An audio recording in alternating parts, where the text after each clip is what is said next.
তুফান, খুব ভয় পাইছি রে।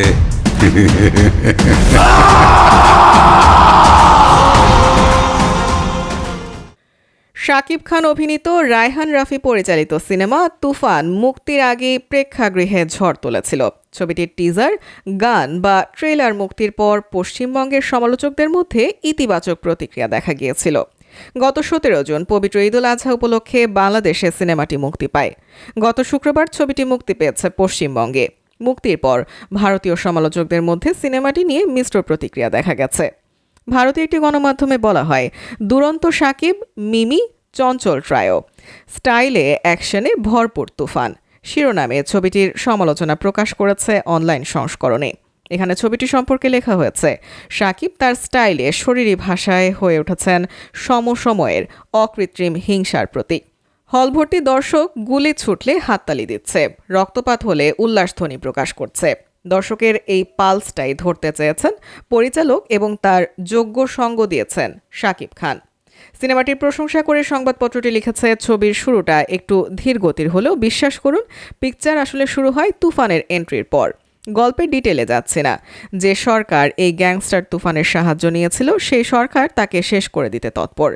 কাট এন্ট্রি আর এক শো স্টপারের চঞ্চল চৌধুরী, তিনি এখানে অ্যাসিস্ট্যান্ট কমিশনার আকরাম। শাকিবের তুফানের পাশে দুর্দান্ত কন্ট্রাস্ট তৈরি করে অভিনেতা চঞ্চল চৌধুরীর ধূর্ত আকরাম।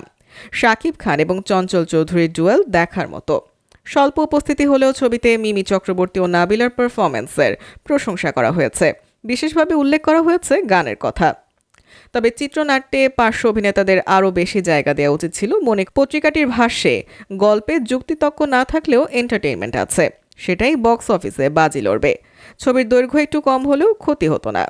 সব মিলিয়ে ছবিটির প্রশংসা করে সমালোচনায় লেখা হয়েছে, আপনি যদি বাহুবলী ও অ্যানিমেল দেখার জন্য প্রেক্ষাগৃহে ভিড় করতে পারেন, তাহলে তুফানও আপনাকে দেখতে হবে। কারণ এসব ছবির নিরিখে এই বাংলা অ্যাকশন থ্রিলার প্যাকেজিংয়ে আধুনিক এবং পাল্লা দেওয়ার ক্ষমতা রাখে। ছবির ইতিবাচক দিক তুলে ধরে এখানে লেখা হয়েছে, বাংলা ছবিতে যে ধরনের টেকনোলজির ব্যবহার করা হয়েছে তা খুব একটা চোখে পড়ে না। ফলে টেকনিক্যাল দিক থেকে এটি যে বেশ উচ্চমানের একটি বাংলা ছবি তা বলাই যায়। বিশেষ করে একটি দৃশ্যের কথা উল্লেখ করতে হয়, যেখানে ছবির এক গুরুত্বপূর্ণ চরিত্র অন্য আরেকজনকে হাসপাতাল থেকে উদ্ধার করছে। সেখানে যেভাবে পুরো দৃশ্যটি নির্মাণ করা হয়েছে তা অবশ্যই প্রশংসার দাবি রাখে। পাশাপাশি ছবির গান, সেটা নিয়ে নতুন করে তো কিছুই বলার নেই, ইতিমধ্যে সেগুলো বেশ ভাইরাল।